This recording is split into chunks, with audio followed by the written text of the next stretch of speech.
কোর্টরুমের ভিতরে তখন একদম টান টান উত্তেজনা, চারদিক যেন নিস্তব্ধ, কিন্তু সেই নীরবতার মাঝেই লুকিয়ে আছে বিস্ফোরণের অপেক্ষা। সায়ন্তন দাঁড়িয়ে আছে কাঠগড়ায়, মুখে আত্মবিশ্বাস দেখানোর চেষ্টা করলেও চোখের ভিতরের ভয়টা আর লুকানো যাচ্ছে না। উজি ধীরে ধীরে সামনে এগিয়ে আসে, তার চোখে সেই চেনা দৃঢ়তা, যেন সে আগেই জানে আজকের দিনটাই সায়ন্তনের জীবনের মোড় ঘুরিয়ে দেবে।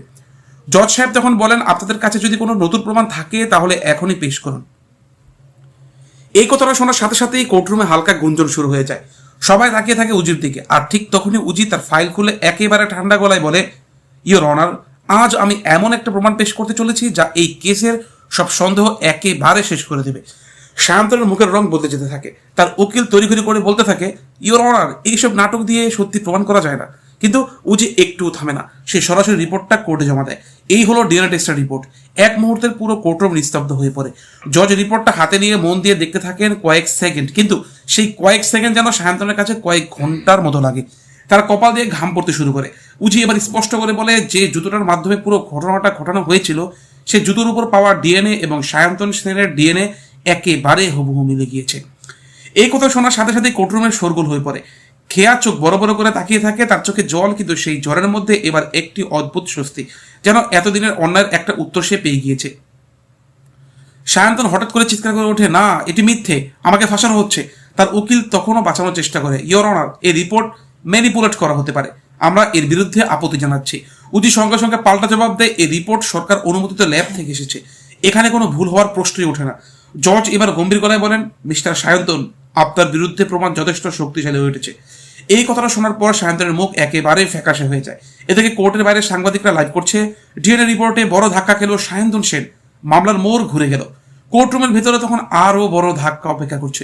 উজি আবার কথা বলতে শুরু করে, ইয়োর অনার, শুধু ডিএনএ রিপোর্ট নয়, আমাদের কাছে আরও একজন সাক্ষী আছে যিনি সবটা নিজের মুখে স্বীকার করেছেন। এই কথা শুনে সায়ন্তন যেন ভেঙে পড়ে। সে মনে মনে ভাবে, না, দুর্জয়, ও কি সত্যি সব বলে দিয়েছে? তার চোখে তখন স্পষ্ট ভয়, আর সেই ভয়টাই যেন উজির মুখে হালকা একটি হাসি ফুটে ওঠে। খেয়া তখন ধীরে ধীরে বলে, এবার আর কেউ আমাকে আটকাতে পারবে না, আমি এই মানুষটার সাথে কোনো সম্পর্ক রাখবো না। ঋষি পাশে দাঁড়িয়ে বোনের হাত শক্ত করে ধরে। কোর্টরুমের ভিতরে যেন ঝড়ের আগে নিস্তব্ধতা, কারণ এখনো সবচেয়ে বড় বিস্ফোরণটা বাকি। উজি বলে, ইয়োর অনার, আমি অনুরোধ করছি পরবর্তী সাক্ষীকে কোর্টে আনার অনুমতি দেওয়া হোক। জজ মাথা নাড়েন, আর ঠিক তখনই দরজা খুলে ভেতরে ঢুকে পুলিশ। সবাই তাকিয়ে থাকে দরজার দিকে।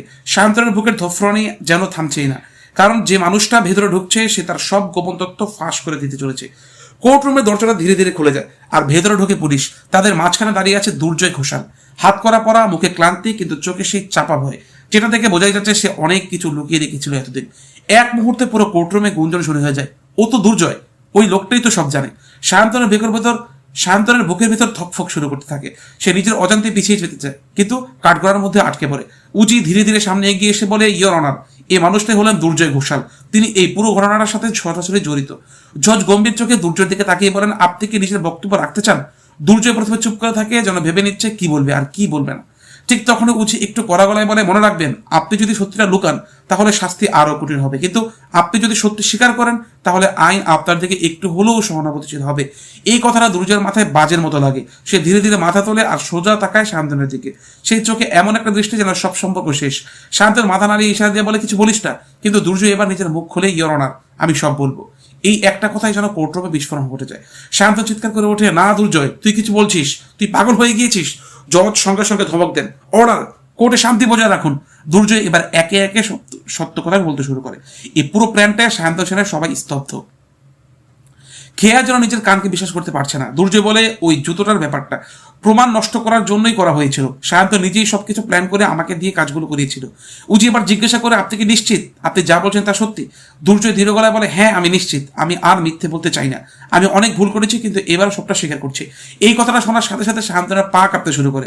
সে আবার চিৎকার করে বলে, সব মিথ্যে, আমাকে ফাঁসানো হচ্ছে, ও নিজের বাঁচার জন্য এইসব বলছে। আর উকিল তড়িঘড়ি করে বলে, ইয়োর অনার, এই সাক্ষী নিজের অপরাধ কমানোর জন্য মিথ্যে বলছে, এটা গ্রহণযোগ্য নয়। কিন্তু উজি এবার একেবারে শেষ আঘাতটা দেয়, ইয়োর অনার, শুধু কথার উপর ভিত্তি করে নয়, দুর্জয় ঘোষালের দেওয়া তথ্য অনুযায়ী আমরা আরও প্রমাণ সংগ্রহ করেছি যেগুলো সায়ন্তনের বিরুদ্ধে যায়। জজ এবার পুরো বিষয়টা গভীরভাবে পর্যবেক্ষণ করেন। কোর্টরুমে তখন এক অদ্ভুত পরিবেশ। সবাই বুঝতে পারছে সায়ন্তনের পায়ের তলায় মাটি সরে যাচ্ছে। খেয়া ধীরে ধীরে বলে, এই মানুষটা এতদিন আমাকে ধোকা দিয়েছে। তার চোখ দিয়ে জল পড়িয়ে পড়ছে, কিন্তু এবার সেই কান্নার মধ্যে আর দুর্বলতা নেই, আছে রাগ আর মুক্তির আকাঙ্ক্ষা।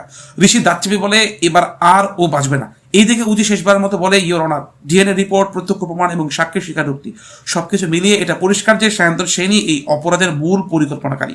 জজ কিছুক্ষণ চুপ করে থাকেন, পুরো কোর্টরুম নিঃশ্বাস বন্ধ করবে অপেক্ষা করছে। সায়ন্তনের চোখে তখন একটাই প্রশ্ন, শেষটা কি সত্যি হেসে গেল? আর ঠিক তখনই জজ মুখ খুলতে যাচ্ছেন রায় ঘোষণা করার জন্য। সবাই দাঁড়িয়ে যায়, উজির চোখে তৃপ্তির ঝলক আর সায়ন্তনের মুখে চরম আতঙ্ক, কারণ এখনই ঠিক হবে তার ভবিষ্যৎ জেল না মুক্তি। কিন্তু রায় ঘোষণার আগেই হঠাৎ কোর্টরুমে ঘটেছে এক অপ্রত্যাশিত ঘটনা। কোর্টরুমে সবার দাঁড়িয়ে নিস্তব্ধতার বন্ধ করে অপেক্ষা করছে জজের রায়ের জন্য। ঠিক তখনই হঠাৎ করে শান্ত চিৎকার করে ওঠেন, না, আমি এটা মানি না, এই কোর্ট আমাকে বিচার করতে পারে না। পুরো কোর্টরুমে বিশৃঙ্খলা ছড়িয়ে পড়ে। পুলিশ দ্রুত এগিয়ে আসে তাকে নিয়ন্ত্রণ করতে, কিন্তু শান্তন তখন সম্পূর্ণ ভেঙে পড়েছে, তার চোখে ভয়, রাগ আর হতাশা একসাথে। সে চেঁচিয়ে বলে, সবাই মিলে আমাকে ফাঁসাচ্ছে, দুর্জয় মিথ্যে বলছে, উজি আমাকে শেষ করে দিতে চাইছে। উজি শান্তভাবে দাঁড়িয়ে থাকে, তার চোখে এক ফোঁটা ভয় নেই, বরং যেন অপেক্ষা করছিল এই মুহূর্তের জন্যই। জজ কড়া ভাষায় বলেন, মিস্টার সায়ন্তন, আপনি যদি কোর্টের শৃঙ্খলা ভঙ্গ করেন তাহলে আপনার পরিস্থিতি আরো খারাপ হবে। কিন্তু সায়ন্তন আর শুনছে না। সে হঠাৎ করে বলে ফেলে, হ্যাঁ আমি করেছি, কিন্তু আমি একা করিনি, সবাই দোষী। এই কথাটা শোনার সাথে সাথে পুরো কোর্টরুম থমকে যায়। উজির চোখ শুরু করে তাকায়। এটাই সেই ছিল। জজ সঙ্গে সঙ্গে বলেন, আপনি কি স্বীকার করছেন যে আপনি অপরাধের সাথে জড়িত? শান্ত কিছুক্ষণ চুপ থাকে, তারপর ধীরে ধীরে মাথা নিচু করে বলে, হ্যাঁ আমি জড়িত ছিলাম। এই স্বীকারোক্তি যেন শেষ পেরেকে ঠুকে দেয় তার কফিন।